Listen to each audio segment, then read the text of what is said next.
Hi, friend. Thanks for being here. I am doing the final episode, sharing quotes and excerpts from some of my favorite books. I hope you've enjoyed it so far. Please let me know what you got from it. If any of the nuggets in this book really touched you, I would love to hear from you. All right, so another episode. I invite you to listen along as we pull insights from this author for a more intentional and fulfilled life. In this episode, I'm reading from the book titled Uncomfortably Pivot by Sunkanmi Agbomeji. I got the chance to get a copy of this book and also be at the book launch and interview Sunkanmi about the book. I think it's a remarkable book that anyone who really finds themselves in a career pivot or a career transition should get. The subtitle of this book is Mastering the Art of Unconventional Career Transitions to Navigate Upward Growth in a Tech-Driven World. It's definitely a mouthful there, but here's an excerpt from the book. The Balancing Act, Risk and Reward. Humans are instinctively risk-averse. Risk aversion is a survival mechanism that has evolved over millennia, leading us away from potential dangers and threats. However, while it has its merits, risk aversion can also hinder our growth and potential in various aspects of life, including financial success. In today's fast-paced and competitive world, where markets are constantly evolving, being overly risk-averse may mean staying within one's comfort zone and never venturing into the lucrative territory beyond. Conversely, being proactive and strategically addressing potential risks can be a game changer for individuals and businesses alike. Instead of shying away from uncertainties, those who are willing to confront them head-on position themselves to seize opportunities that others might overlook. Through comprehensive risk appraisal and the application of mitigation strategies, individuals and entities can curtail prospective losses while using measured risks as a lever for financial advancement. This approach equips us with the ability to make informed choices, weather market fluctuations, and seize trending opportunities. Essentially, it is our readiness to traverse the delicate equilibrium between risk and reward that often distinguishes financially successful individuals from those who keep treading water in their pursuits. Now, there's a lot of corporate lingo there, but I think the meat and the heart of this excerpt that I've read is clear. Thinking that we can live our lives constantly avoiding risk and still being able to get the rewards of a fulfilling and robust life, I think it's misguided. I've been listening to some very creative thinkers and some people who have experienced a lot of financial success and personal growth. And one of the things that has been like the thread that I've gotten from these people is you have to be able to change your mindset around risk, right? When you want to do anything big, when you want to do anything of real significance, your brain is going to try to trick you into not doing it. And essentially, it's just doing its job because your brain wants to keep you safe. It's that same feeling when you see something that is a potential threat, like a real life threat. Say you see something crazy like a lion in the street. The first thing everybody does is run, right? Because you know that this thing is going to kill me, right?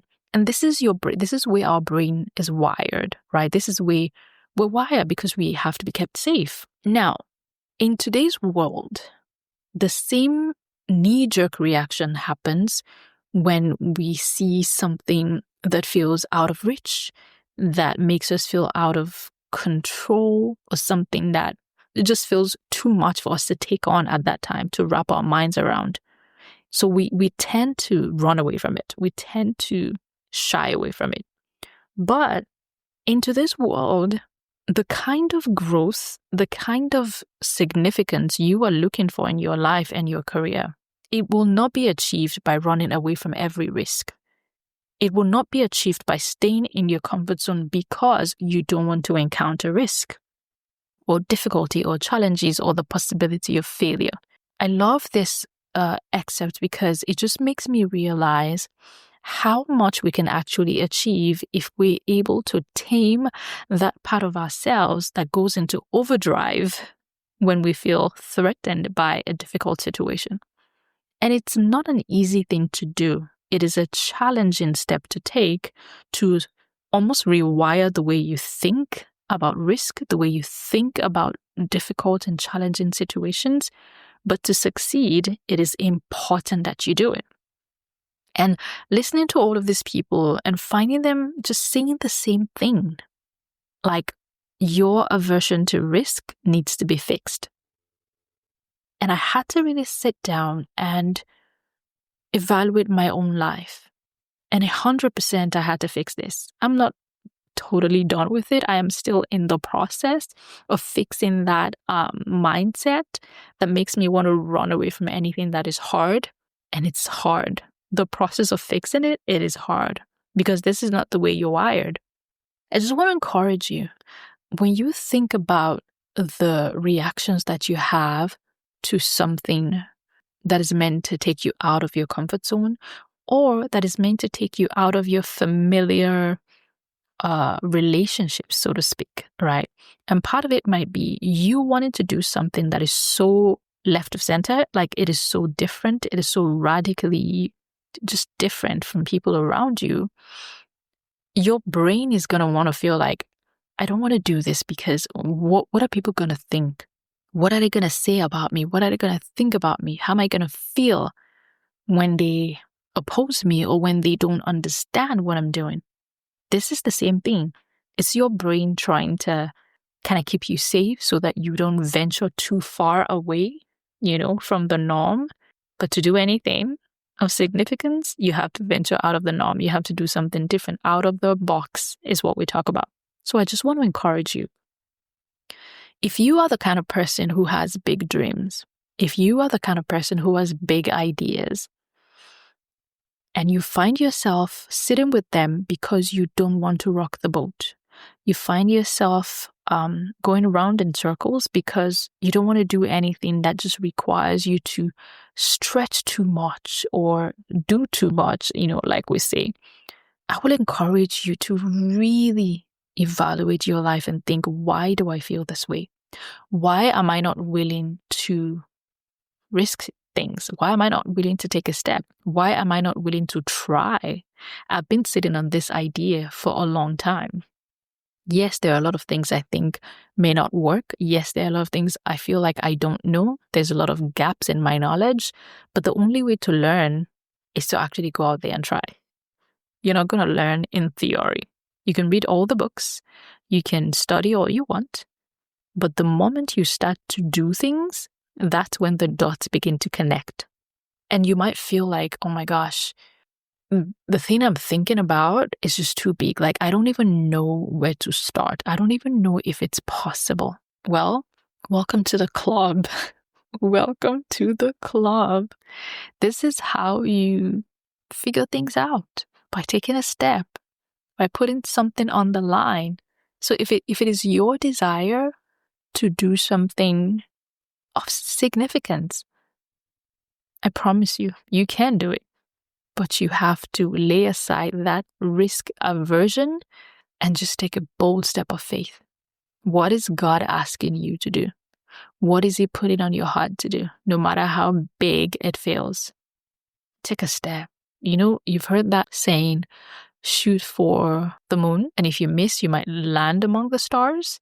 I love that because you never know exactly what you're going to find when you take that step out of your comfort zone. But it's not going to be the same thing you've been staring at in those four walls you've been sitting in for so long. It'll be different. It may not be what you expect, but it will still blow your mind. So I just want to encourage you to step out of your comfort zone.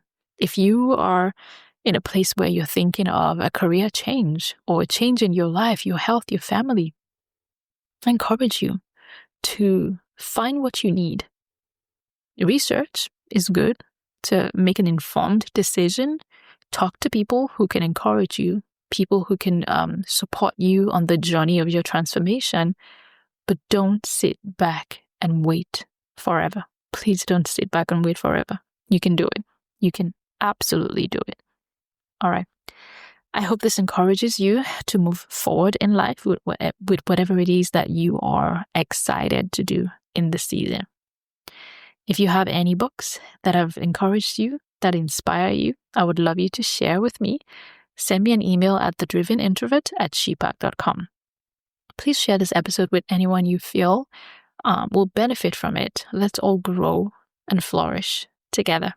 Thank you so much for listening to this one, and I'll see you in the next one. Bye. Thank you so much for listening. If you enjoy this conversation, please take a moment to follow or subscribe to the podcast. I'd also love your feedback on this episode. You can scroll down on your app and click write a review. I'd love to read your takeaways from this conversation. As always, don't forget to take courage, trust God, and go pursue your big ideas. See you next time. The Driven Introvert is produced by sheepak.com and Remy Roy. Want to ask a question or share a comment on a future episode? Click on the link in the show notes to record your question in a voicemail.